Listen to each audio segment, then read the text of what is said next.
Hello everyone, welcome back our channel. Guys, आज के इस न्यू टॉपिक में हम स्टार्ट कर रहे हैं एक्सेस ट्रेनिंग के बारे में।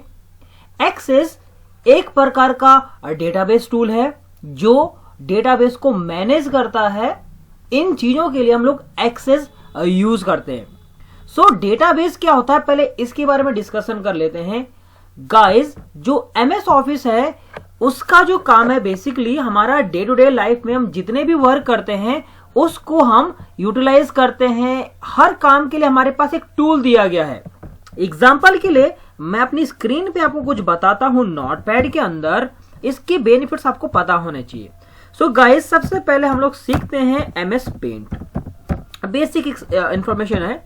सो जो पेंट का जो काम होता है, ये काम होता है क्रिएटिविटी पर्पस के लिए, लोगो बनाने के लिए, बेसिक चीजें करने के लिए इन चीजों का हम यूज करते हैं। नेक्स्ट टॉपिक आता है एमएस पेंट के बाद, जिसको हम बोलते हैं एमएस वर्ड पैड। आप इसको कह भी सकते हो इसके अंदर, जरूरी नहीं कि इसके अंदर भी आएगा, क्योंकि इसका नाम जरूर एमएस वर्ड पैड है, जिसका काम होता है डॉक्यूमेंट बनाना। सिंपल, यानी कि अगर कुछ टेक्स्ट लिखने हैं जिसके अंदर आपको कलर यूज करना है, बुलेट्स यूज करना है, लिस्ट बनाना है, तो वर्ड पैड कमांड यहां पे यूज की जाती है। नेक्स्ट आता है आपका एमएस वर्ड। एमएस वर्ड के अंदर डॉक्यूमेंटेशन बनते हैं बहुत सारे प्रकार के। आप इसके अंदर डॉक्यूमेंटेशन बना सकते हैं। डॉक्यूमेंटेशन के साथ साथ इसके अंदर काफी सारी चीजें हैं जो बहुत यूज की जाती हैं, जैसे चार्ट्स हो गए, यहाँ पे आप टेबल यूज कर सकते हैं, लिंक्स यूज कर सकते हैं। बहुत सारे ऐसे चीजें हैं जो यहाँ पे आप यूज कर सकते हैं, इसलिए उसको एमएस वर्ड कहा जाता है। एक ऑफिशियल पर्पज के लिए एमएस वर्ड बनाना बहुत इंपॉर्टेंट है, यानी कि वो समझ में आना चाहिए। डॉक्यूमेंटेशन पर्पज यानी कि जितने भी डॉक्यूमेंट्स बनते हैं, काफी हद तक डॉक्यूमेंट्स आप एमएस वर्ड में क्रिएट कर सकते हैं, ये मतलब है। नेक्स्ट गाइज आता है आपका एमएस एक्सेल। अगर हम एक्सेल की बात करें तो एक्सेल के अंदर डेटा को मैनेज किया जाता है। बेसिकली एक्सेल के अंदर कई लोग रिपोर्ट बनाते हैं, बट रिपोर्टिंग बनती है आपकी एडवांस एक्सेल में। तो एडवांस एक्सेल कोई नया टॉपिक नहीं है, बेसिक चीजों को ही मैनिपुलेट्स करके बड़ी बड़ी कॉन्सेप्ट जो हम यूज करते हैं वो सब पार्ट आपका एडवांस एक्सेल में आता है। तो एक्सेल का जो काम होता है वो हम यूज करते हैं डेटा एंट्री करने के लिए। सिंपल आप ये कहेंगे, या इसको रिपोर्ट बनाना कहेंगे, या इसके बाद हम यूज करते हैं डेटा को एनालाइज करना एंड समराइज करना। तो इन चीजों के लिए हम लोग एक्सेल यूज करते हैं, ये पर्पज है। यहां तक आपको समझ में आएगा होगा कि एमएस ऑफिस के अंदर कौन सा टूल किसके लिए यूज किया जाता है। इसके बाद गाइस आता है आपका एमएस पीपीटी। पीपीटी एक प्रकार का प्रेजेंटेशन बनाने के लिए इसका हम यूज करते हैं। हर कंपनी में अलग अलग काम हो सकता है, किसी भी चीज का कोई भी प्रोजेक्ट बना सकता है, तो उसको प्रेजेंटेशन मतलब होता है प्रेजेंट करना। यानी कि जैसे कोई भी चीज आपने बनाई है उसको आप प्रेजेंट करो किसी रिपोर्ट फॉर्मेट में, किसी भी टॉपिक में, तो उसको हम यूज करते हैं पीपीटी, यानी कि प्रेजेंटेशन बनाना या एनिमेशन देने के लिए हम इसका यूज करते हैं। तो पेंट से स्टार्ट होता है, वर्ड पैड आता है, एमएस वर्ड पैड वर्ड आता है, एक्सेल आता है, पीपीटी आता है। इसके बाद गाइज आता है आपका आउटलुक।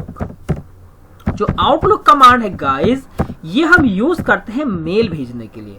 मेल जीमेल से भी जाता है। आउटलुक एक कमांड है जो पॉपुलर कमांड्स होती है। ऑफिस में सबसे ज्यादा यूज किया जाना टूल है आपका आउटलुक, तो वहां पे ज्यादा यूज किया जाता है आपका आउटलुक। तो Paint, WordPad, Word, Excel, PPT, इन चीजों के लिए हम यूज करते हैं। इसको आप ऐसा समझिए कि क्रिएटिविटी पर्पज के लिए हमें यूज करना है पेंट। अगर कुछ डॉक्यूमेंट में कलर वलर करने हैं, बुलेट्स बनाना है, कुछ भी टाइप का कुछ भी डॉक्यूमेंट्स बनाना है, तो वर्ड पैड आप यूज कर सकते हैं। वर्ड पैड में जो कमियां हैं वो एमएस वर्ड में दूर करी गई हैं डॉक्यूमेंटेशन पर्पज के लिए। ऐसे बहुत सारी चीजें इसके अंदर बनती हैं, लाइक रिज्यूम हो गया, नोटिस हो गया, लेटर हेड हो गया, टेम्पलेट्स बनाने का जितना भी काम होता है, ये सब आपका वर्ड में यूज किया जाता है। एक्सेल की बात करें तो एक्सेल के अंदर डेटा एंट्री करना, रिपोर्ट्स बनाना, डेटा को एनालाइज करना, समराइज करना, इन पर्पस के लिए हम यूज करते हैं एक्सेल। पीपीटी का काम यह है प्रेजेंटेशन बनाने के लिए। हर किसी का काम अपना अपना अलग है। अब पीपीटी आपने बना दी, फाइल आपने बना दी, अगर किसी को मेल भेजना तो हमें आउटलुक में जाना पड़ेगा। यहां तक कॉन्सेप्ट आता है, बट इसके ऊपर है आपका एमएस एक्सेस। राइट, तो एक्सेस मतलब होता है बहुत ज्यादा मात्रा में, यानी कि कोई भी चीज जो बहुत ज्यादा मात्रा में अवेलेबल है। एक्सेल की एक लिमिट है कि 10 लाख तक काम करता है, सपोज इस प्रकार से। ओके, सो एक्सेस के अंदर हम लोग बहुत सारी चीजें यूज करते हैं। जो चीजें एक्सेल में नहीं होती हैं उन चीजों को हम यूज करते हैं एक्सेस के अंदर। आप ये सभी कह सकते हैं, यानी कि टेबल फॉर्मेट में यूज किया जाता है आपका एक्सेस। तो यहां तक आपको समझ में आ गया होगा मेरा जो बताने का काम था कि एक्सेस के बारे में क्या आपके पास है। तो सबसे पहले विंडो आर आपको करना है, एमएस एक्सेस आपको मेंशन करना है, इतना एंटर आप कर दीजिए। एक्सेस आपका ओपन हो जाएगा। यहां पे आप क्लिक करेंगे, आपको जाना होगा ब्लैंक पे। और गाइस एक्सेल और एक्सेस के अंदर यही फर्क है कि यहाँ पे सबसे पहले काम करने के बाद आपको यहाँ पे नाम देना होगा डेटाबेस का, जिस नाम से आप बनाना चाहेंगे। डबल क्लिक करेंगे तो इसी नाम से बन जाएगा और ये जो फाइल बनेगी वो डॉक्यूमेंट्स के अंदर बनेगी। सो यहाँ पे आप अपना एक नाम दे दीजिए। मैं यूज करता हूं माई डी के नाम से, सिंपल। क्रिएट पे क्लिक कर लेना है, आपका यहाँ पे बन चुका होगा एक्सेस। अब यहाँ पे हम लोग आ चुके हैं। तो ये एक्सेस का एक इंट्रोडक्शन पार्ट है जिसके अंदर आपको एक्सेस ओपन करना सिखाया जाता है कि एमएस एक्सेस आपको किस तरह से दिखता है। अब यहाँ पे काम क्या है ये मैं आपको बताता हूं। बहुत सारी चीजों के लिए एक्सेस यूज किया जाता है। रिपोर्ट्स बनाना है, फॉर्मेटिंग करना है, किसी भी रिपोर्ट्स को आप बहुत तरीके से देख सकते हैं यहाँ पे। तो अलग अलग काम के लिए यूज किया जाता है। ज्यादातर यहाँ पे फॉर्म बनाए जाते हैं, उन पर्पज के लिए हम यूज करते हैं। दूसरा, ज्यादातर जितने भी गवर्नमेंट सेक्टर्स हैं एमएस एक्सेस का यूज करते हैं। तो सबसे पहले जब आप एक्सेस ओपन करेंगे आपको क्या नजर आया ये मैं आपको बताता हूं। जब आपने एक्सेस ओपन किया तो यहाँ पे आप देखेंगे home tab, create, external data, database, ये सारी चीजें हैं। That mean this is the menu bar, आप मेन्यू बार कह सकते हैं। और ऊपर वाली जो यहाँ पे नजर आ रहा है इसको हम बोलते हैं, जो सेक्शन नजर आ रहा है इसको बोलते हैं टाइटल बार। यहां पे आप देखेंगे तो व्यू के अंदर दो चीजें आपको मिलेंगी, डिजाइन व्यू और डेटा सीट व्यू। तो डेटा सीट के अंदर डेटा टाइप किया जाता है, डिजाइन व्यू के अंदर डेटा को डिजाइन किया जाता है। So you need to know कि क्या कॉन्सेप्ट है। तो डिजाइन व्यू पे आपको क्लिक करना है गाइस। इस तरह से टेबल का नाम दिया जाएगा, किस टेबल का, मतलब टेबल आप जो बना रहे हैं उसका नाम क्या है। तो मैं यूज करता हूं डेटा के नाम से, कुछ भी आप रख सकते हैं जो आपका लगता है आपको कि किस नाम से आपको टेबल बनाना है। जस्ट ओके क्लिक कर दीजिए एंड डन। यहाँ पे आपका टेबल डिजाइन होने स्टार्ट हो जाएगा। अब यहाँ पे आप जो भी डेटा भरेंगे वो जो डेटा आ रहा है वो किसके अंडर आ रहा है ये मेंशन करना है। सपोज यहाँ पे ऑलरेडी मेंशन है आईडी, तो आईडी जो बनेगी एक नंबर में होगा तो आईडी का आएगा ऑटो नंबर। अब ऐसे आप डिटेल भरिए। सपोज मुझे यूज करना है नेम, जो किसी भी चीज का नाम हो सकता है। ओके क्लिक कर दीजिए यहाँ पे। तो नेम के अंदर आप जो ड्रॉप डाउन लिस्ट आप देखेंगे तो शॉर्ट टेक्स्ट है, लॉन्ग टेक्स्ट है, नंबर है, डेट एंड टाइम है, करेंसी है, इस प्रकार के डेटा टाइप्स हैं। दैट मीन्स जो फील्ड आप रख रहे हैं, जो कॉलम का नाम आप रख रहे हैं वो किस डेटाबेस के अंदर आ रहा है ये मतलब है। तो जो नाम होगा हमारा या तो हम शॉर्ट टेक्स्ट में लिखेंगे या तो लॉन्ग टेक्स्ट में। तो हमने यूज किया short text and done. Same ऐसे हमने कर दिया यहाँ पे प्रोडक्ट नेम। सपोज कोई पर्सन है जिसने ये परचेजिंग करी है, शॉर्ट टेक्स्ट आप यूज कर दीजिए। यहाँ पे लिखते हैं प्रोडक्ट का रेट, उस प्रोडक्ट का क्या कॉन्सेप्ट है। तो हम यहाँ पे जाएंगे और हम यहाँ पे यूज करेंगे नंबर, क्योंकि हमें यहाँ पे नंबर लेना है। ओके, जो भी प्राइस होगा वो आपका नंबर में रहेगा। इसके बाद आता है क्वांटिटी। तो क्वांटिटी हम किस में रखना चाहते हैं, तो क्वांटिटी में जाएंगे हम लोग, यहाँ पे नंबर यूज करेंगे। हमने नंबर रख दिया, दैट्स इट। इतना हमने किया। दैट मीन्स डेटा टाइप करने के लिए यहाँ पे सबसे पहले डेटा को डिजाइन किया जाता है। तो जो जो फील्ड आपको रखनी है वो फील्ड आप भर दीजिए और वो जो फील्ड आ रही है वो किस डेटा टाइप के अंदर आ रही है वो आपको मेंशन करना है। इतना करने के बाद आपको वापस व्यू में जाना है एंड यहाँ पे आपको डेटा शीट व्यू में जाना है। Do you want to save this table, okay हमें यहाँ पे सेव करना पड़ेगा एंड डन, हमारी टेबल सेव हो जाएगी।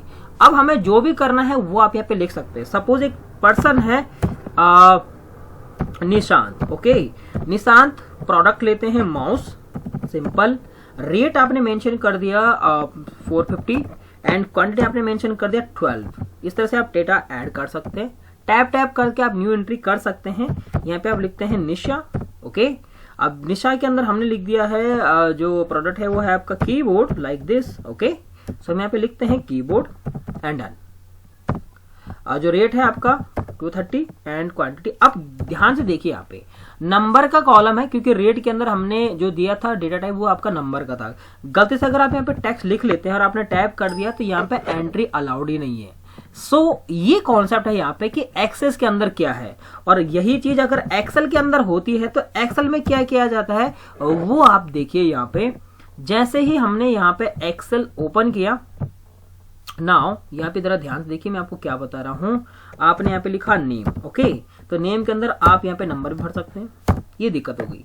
तो दैट मीन्स यहाँ पे जितनी भी फील्ड होंगी उतनी ही हमें यहाँ पे डेटा टाइप्स लगाने पड़ेंगे। अगर हम एक्सेल की बात करें तो डेटा टाइप करने के लिए सही फॉर्मेट में हमें डेटा एबिलिटेशन कमांड्स यूज करनी पड़ती है, रिस्ट्रिक्शन पर्पस के लिए डेटा एबिलिटेशन यूज किया जाता है। ओके, अब ऐसे अगर मेरे पास बहुत सारी चीजें हों गाइस, अगर मैं ये कहूंगा आपसे कि वी हैव 80 कॉलम्स, अगर मेरे पास 80 कॉलम हुए तो क्या हर बार मैं यही डेटा वैलिडेशन यूज करूंगा? शायद नहीं।